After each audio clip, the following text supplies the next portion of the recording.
Hi everyone, my name is Tahja Theard. I'm a project director, a filmmaker, and a prophetic artist.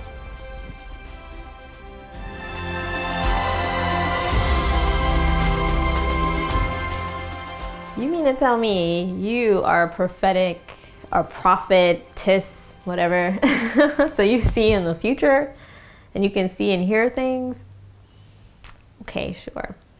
And you're telling me that I have some gift of prophetic vision? Yeah, whatever. I'll believe that when Donald Trump runs for president. Okay. 36 for 36 is brought to you by The Late Night Experiment with Motown Maurice. Subscribe today on YouTube. So, when I was 3 years old, I began painting faces or drawing faces. My family still has pictures to this day of faces with eyes and noses and mouths, and I was around art. My dad, who was a well-known artist in this country, had a gallery, so it was natural for me to draw these things. Moved to South Florida after living overseas, and then started drawing again. Kids always wanted me to draw things. Can you draw this? Can you draw that? I'd be like, yeah, sure. It was easy though. I thought everybody could draw. I ended up in the newspaper at a young age, about 7 years old, got my first publication, and then it continued to do art through high school, sold some pieces, and it was just a part of me. Went on to college, and then after college is when I realized that I just didn't have the passion for it anymore.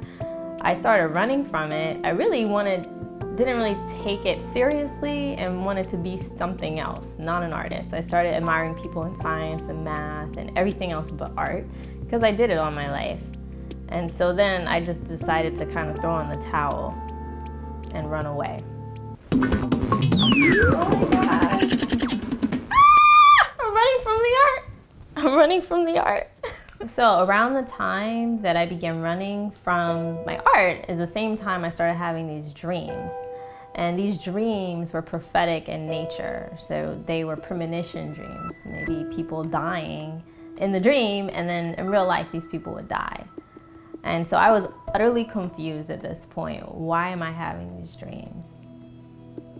It completely turned my life upside down.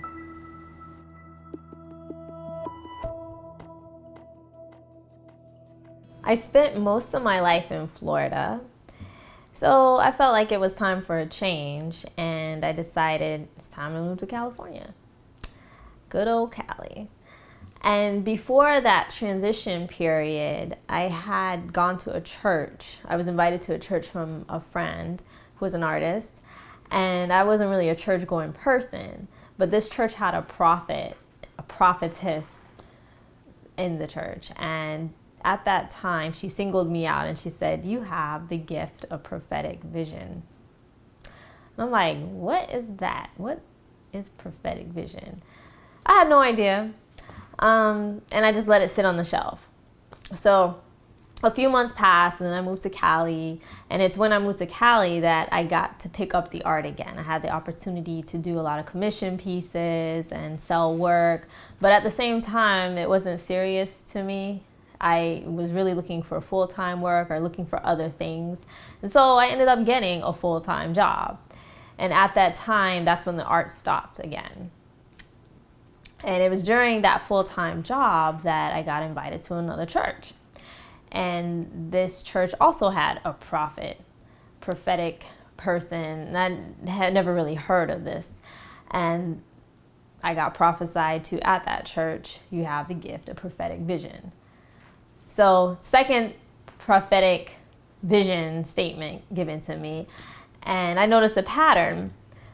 Each time I got this prophetic word, I was not doing the art. So, I let that sit on the shelf too. And I didn't do any art.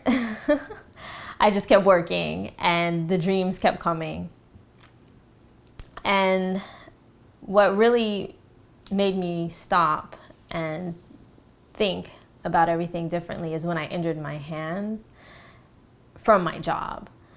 and I couldn't move my hands. I could hardly do anything. And these hands were the same hands that were used to do the artwork. And that was a wake-up call for me to actually pick up the brush again and look into what this prophetic art thing is.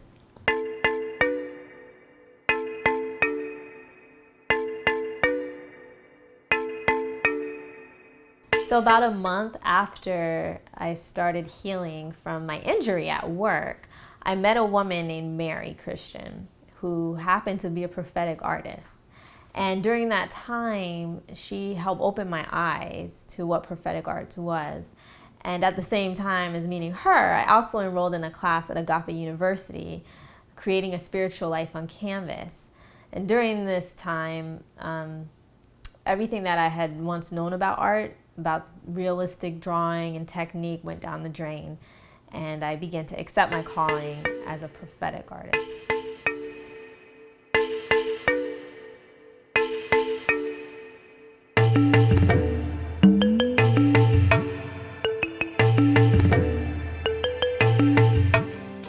What a prophetic artist is someone who is called to the office of prophetic ministry to intercede for the nations and to share the heart of God to people, to communities, and for divine revelation.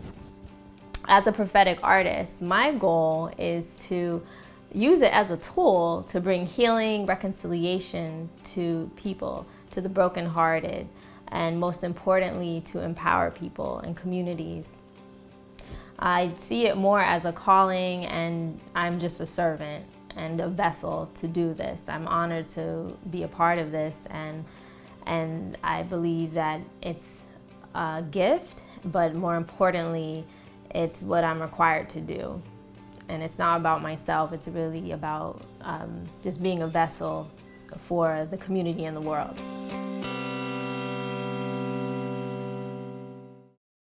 So my appearance with the Late Night Experiment with Motown Maurice was in season 4, episode 1 of Scandal. It was a Scandal parody with Olivia Pope.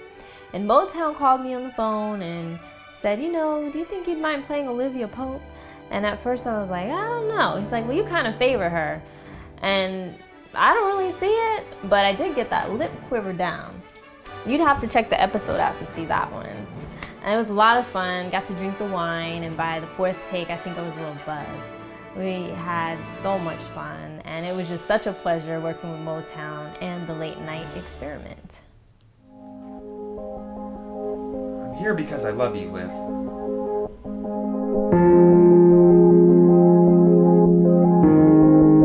Now, you should watch the Late Night Experiment with Motown Maurice because it is just an amazing show with a hilarious cast, great stories, Olivia Pope impersonations by yours truly, and so many other just intriguing stories, and Motown will have you busting up laughing.